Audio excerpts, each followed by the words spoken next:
Caleb, here we are. Welcome to the Colebrookdale Railroad.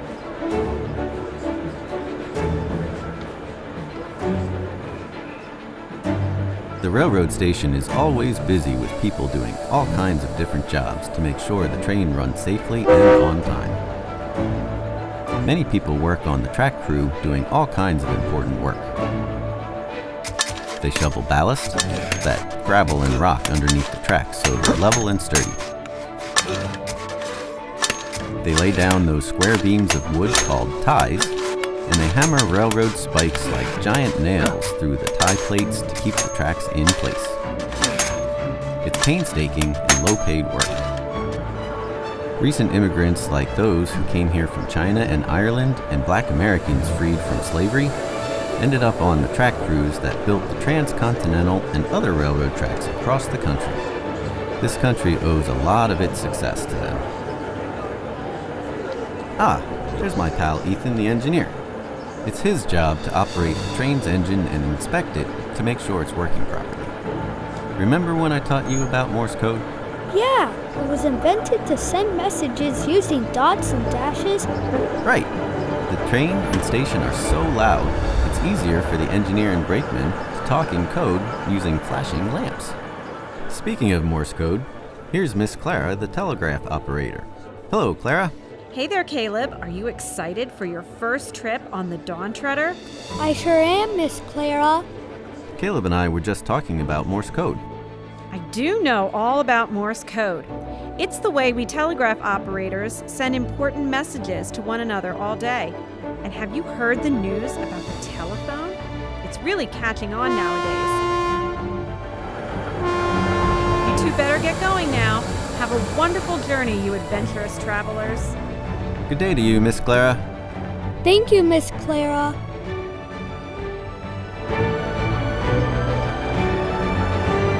At your service. Welcome aboard the Dawn Treader.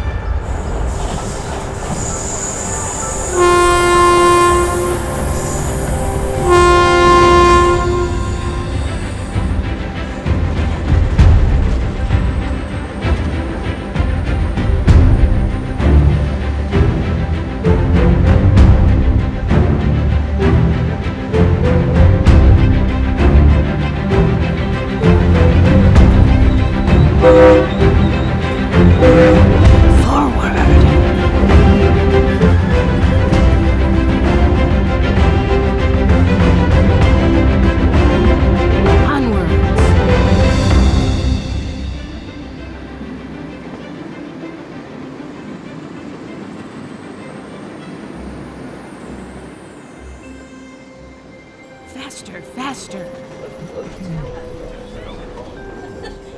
I was so young. Strong as can be.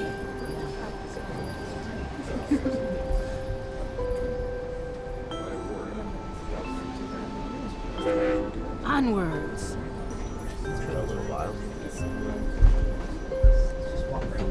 Down the valley.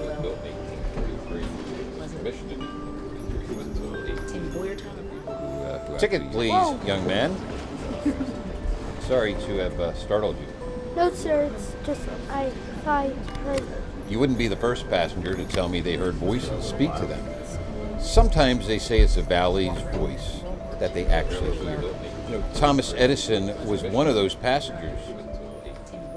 He rode this train every week for 6 years, studying the rocks and searching for the rare magnetic iron ore of the secret valley. I suppose to use for one of his inventions. He told me if he listened carefully enough, he'd hear voices tell him stories about our valley. Fascinating man, that Edison. Well, I have more tickets to punch here before the next stop. Look and listen closely, young man. You might come to hear the stories too. I'm going into 7. The conductor's right, you know. Train, you've startled the child again. My apologies. It was not my intent. Who's there? I can hear you. But why can't I see you? Dear child, you can see us. All humans can see us, but most don't look deep enough or stare right past us, and so can't know us. you are one of the few, in this time and place, who has kept yourself open to us, who has held on to your sense. I don't quite understand. Are you sure this one's held on to his sense? Here, I will take a different form for you. Who are you? Where did you come from? So many questions. To answer some of them, I will tell you a story. Perhaps I will show you a story. I have been called many things. When the first people got here thousands of years ago, the name they gave me was Kahishinahaki. They called themselves the Lenapeyoc when your ancestors arrived here from across the ocean. The Lenapeyoc called them Shiwanagok. The newcomers called them the Delaware in return, and the Lenapeyoc now use that name as well.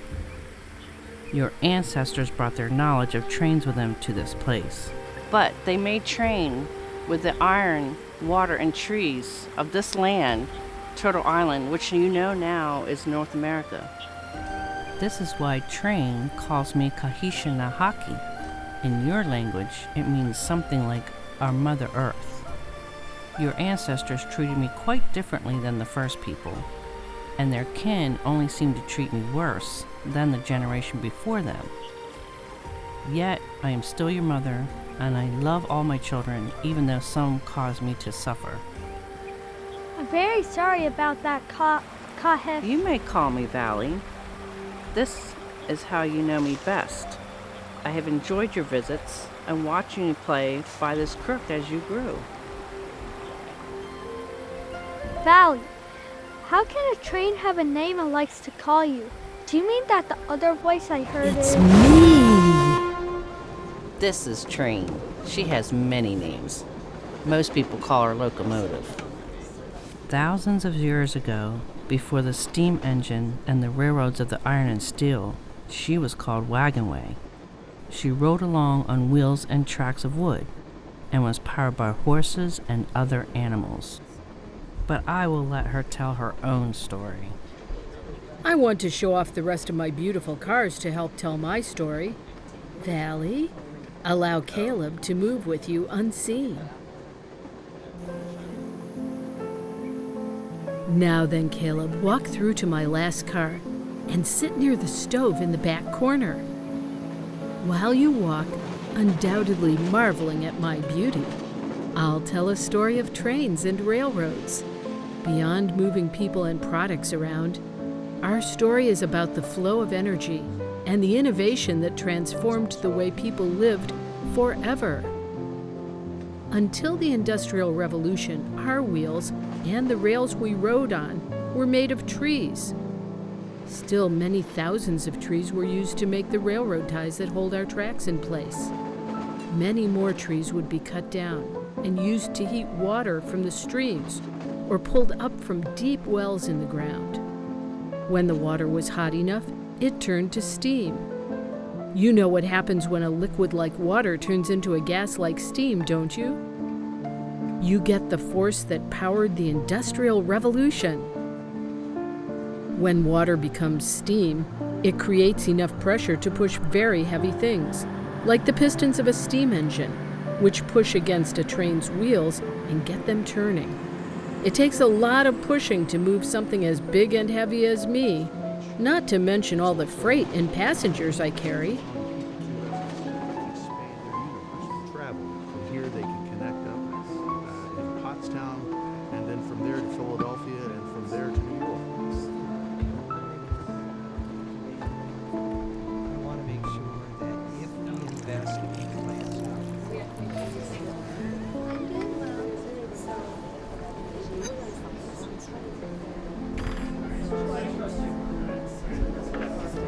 You both have amazing stories, and they're all connected to our secret valley. Isn't it interesting how everything is woven together like the delicate threads of a spider's web? Your father was right about the many gifts I provide here that drew your ancestors to this place. But that is not the whole story, and it is important to learn many perspectives. As the Lenape understood, the land does not belong to us. We belong to her and have a responsibility to take care of her. The valley that you love and that loves you remains their home and loves them too. Thank you, Valley. I will remember your stories and share what I've learned. Speaking of stories, this one's nearing its end. It was lovely talking to you, Caleb. Wasn't it, Train? Indeed it was. Hold on to your curiosity and wonder, Caleb. They're a human's most precious qualities. It's up to people like you, Caleb, who sense how we're all connected. We must learn better ways to live with each other, as well as nature. Best of luck, brave traveler. Now, it's about time for me to announce that we are arriving in Pottstown, our last stop. What I mean to say is, last stop. Farewell, child.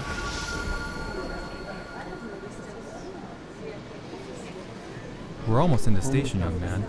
Let's get you back to your seat.